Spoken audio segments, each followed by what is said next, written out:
अब खबरें छत्तीसगढ़ से, जहां पर रायपुर से एक बड़ी खबर सामने आई है, जहां पर मंत्रिमंडल में बदलाव पर सीएम का बड़ा बयान सामने आया है।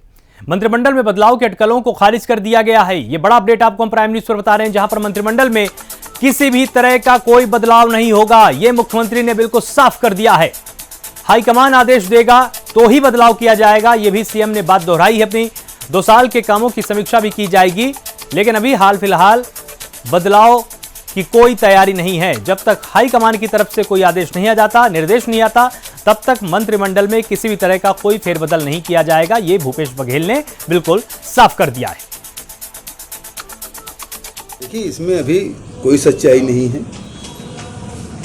लगातार समीक्षा हम लोग करते रहे हैं, कार्यों में सुधार हम लोग करते रहे हैं, सामूहिक जिम्मेदारी हम सबकी है। इसलिए मंत्रिमंडल में अभी कोई फेरबदल की कोई संभावना तो नहीं है, लेकिन यदि हाईकमान का कोई निर्देश होगा तो हम लोग पालन करेंगे। जशपुर जिले के पत्थल गांव में आबकारी विभाग की एक करतूत सामने आई है। इसमें एक परिवार काफी आहत हुआ है। मामला पतरापाली गांव के झेराडीह का है, जहां एक बंद मकान का ताला तोड़कर आबकारी विभाग ने पूरे घर की तलाशी ली है। पीड़ित के मुताबिक परिवार का कोई भी सदस्य घर पर नहीं था। मकान में ताला लगाकर गरीब परिवार रोजी रोटी कमाने गए थे। इसी बीच आबकारी विभाग ने मौके पर पहुंचकर घर की तलाशी लेते हुए सामान को भी बिखेर दिया। सूचना मिलने पर परिजन घर पहुंचे तो वहां का हाल देखकर गरीब परिवार की आंखों में आंसू आ गए। आबकारी विभाग को इसके बाद भी संतुष्टि नहीं मिली और इस परिवार को मामले से बचने के लिए पैसे मांगने लगे। पीड़ित ने इसकी शिकायत थाने में दर्ज करा दी है।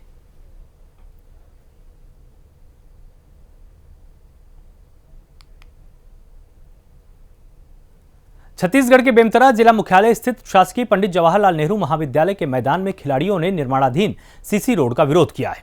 गौरतलब है कि जिला मुख्यालय होने के नाते कॉलेज के मैदान में हेलीपैड बनने पहले से ही बना हुआ है। अब हेलीपैड तक सुविधा देने की खातिर 50 मीटर तक मैदान के अंदर सीसी रोड का निर्माण कराया जा रहा है। मैदान में स्पोर्ट्स गतिविधियों से लेकर सेना की भर्ती, पुलिस भर्ती, अन्य भर्तियों में अभ्यास के लिए युवा रोज प्रैक्टिस करते हैं। ऐसी स्थिति में सीसी रोड के निर्माण हो जाने से खिलाड़ियों को काफी तकलीफें झेलनी पड़ेगी। खिलाड़ियों का कहना है कि मैदान को सुरक्षित रखने की खातिर हमारा ये विरोध है। ग्राउंड में हेलीपैड का वो बना रहे, रास्ता बना रहे हैं, जिससे हमको बहुत ज़्यादा दिक्कत आने वाली है। ऐसा नहीं है कि हम ये चाहते हैं कि हेलीपैड का रास्ता ना बनाए, हम चाहते हैं रास्ता बनाए लेकिन सड़क के नीचे ही बनाए, और 1 फीट ऊपर बना रहे हैं, तो इससे हमको बहुत ज़्यादा दिक्कत आने वाली है।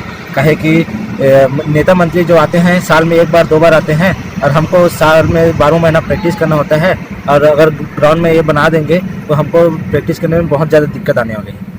सीसी रोड बनना उचित नहीं है, इसका हम विरोध करते हैं, क्योंकि ये बच्चों के भविष्य के सवाल है। अगर इससे रोड बन जाएगा तो दौड़ने में भी बहुत कठिनाइयाँ होगी। इससे क्या होगा कि अपना सीसी रोड बढ़ रहा है, इससे तो ऊपर ही बढ़ रहा है, उसमें क्या होगा, बच्चे न दौड़ पाएंगे न अच्छे से खेल पाएंगे। ये इसके हम खिलाफ है। इसके कम है, हालांकि ये मैदानी क्षेत्र है, लेकिन यहाँ के हर एक जो ग्राउंड है सभी कब्जे में हो चुके हैं। इसमें से एक ही मात्र जो ये जो ग्राउंड है यही बचा रह गया है। इसमें कॉलेज के बच्चे, पुलिस के बच्चे और जो आर्मी के जो भी तैयारी कर रहे हैं, और सभी प्रिपरेशन के लिए 800 मीटर का 1600 मीटर का ग्राउंड बना हुआ है। छत्तीसगढ़ के मुख्यमंत्री भूपेश बघेल ने आरएसएस की तुलना नक्सलियों से कर दी है। भूपेश बघेल ने कहा कि छत्तीसगढ़ में आरएसएस की कार्यशैली नक्सलियों की तरह है। भूपेश बघेल का यह बयान छत्तीसगढ़ में आरएसएस के नेतृत्व परिवर्तन के दौरान छत्तीसगढ़ के बिसरा राम को पद से हटाने के बाद आया है। सीएम बघेल ने कहा कि छत्तीसगढ़ में आरएसएस के लोग सिर्फ बंधुआ मजदूर की तरह ही रह गए हैं। छत्तीसगढ़ का कोई व्यक्ति आगे न बढ़ पाए, नागपुर में बैठे लोग इसका पूरा ध्यान रखते हैं। सीएम बघेल ने कहा कि आरएसएस के लोग तो जिसका पैर छूते हैं उसी को गोली मार देते हैं। ये नागपुर के बंधुआ मजदूर हैं यहाँ का आरएसएस के लोग, और उससे उबर नहीं पाए हैं। बिसरा राम यादव स्थानीय व्यक्ति थे, छत्तीसगढ़ के माटी पुत्र थे, अब उसको भी हटा दिया गया। मतलब पूरी तरह से अब यहाँ कोई आरएसएस का आदमी स्थानीय तौर पे कोई बड़ा नहीं हो सकता, और पूरी तरह से यहाँ के आरएसएस के लोग बंधुआ मजदूर हो गए। जैसे नक्सली, वो आंध्र प्रदेश और तेलंगाना में उसके कमांडर लोग रहते हैं, बड़े नेता, यहाँ के लोग केवल बंदूक चलाते हैं। उसी प्रकार के आरएसएस में भी आप देखेंगे उसके सारे लोग सब नागपुर के, बचत यहाँ केवल अफवाह फैलाने के मशीन की तरह काम करेंगे। जांजगीर के शक्ति वन परिक्षेत्र में इन दिनों रेंजर और वन कर्मचारियों के बीच जंग छिड़ी हुई है। शक्ति वन परिक्षेत्र के 14 बीट गार्डों ने रेंजर MR साहू पर गलत काम कराने और मानसिक प्रताड़ना से तंग आकर वहां ड्यूटी करना ही छोड़ दिया है और अपनी समस्या को लेकर चांपा DFO से मदद की गुहार लगाई है। साथ ही रेंजर के वहां पदस्थ रहते उस बीट में काम करने से आपत्ति भी जताई है। मामले की गंभीरता को देखते हुए DFO ने बीट गार्ड की शिकायत की जांच शुरू की है और सभी बीट गार्डों को DFO कार्यालय में ज्वाइन करा दिया है, जबकि शक्ति रेंज में नए वन कर्मियों की ड्यूटी लगाई गई है। मेरा मानना है तो वन एवं वन्य प्राणी का के प्रति जो दायित्व होता है उसको छोड़ के चले जाना और किसी के भड़कावे में जो मुख्य रूप से मुझे ऐसा लगा है जो उनके पत्राचार से वन कर्मचारी संघ जिला का एक अध्यक्ष है जो बीट गार्ड है बलौदा रेंज में, उसके भड़कावे में आकर के ये सारा कृत्य कर रहे हैं। किसी के भड़कावे में नहीं आना चाहिए था, उनको अपने कर्तव्य पालन करना चाहिए था। यदि मेरे द्वारा किसी भी प्रकार का प्रताड़ना होता तो अपने काम को करते हुए वो शिकायत कर सकते थे।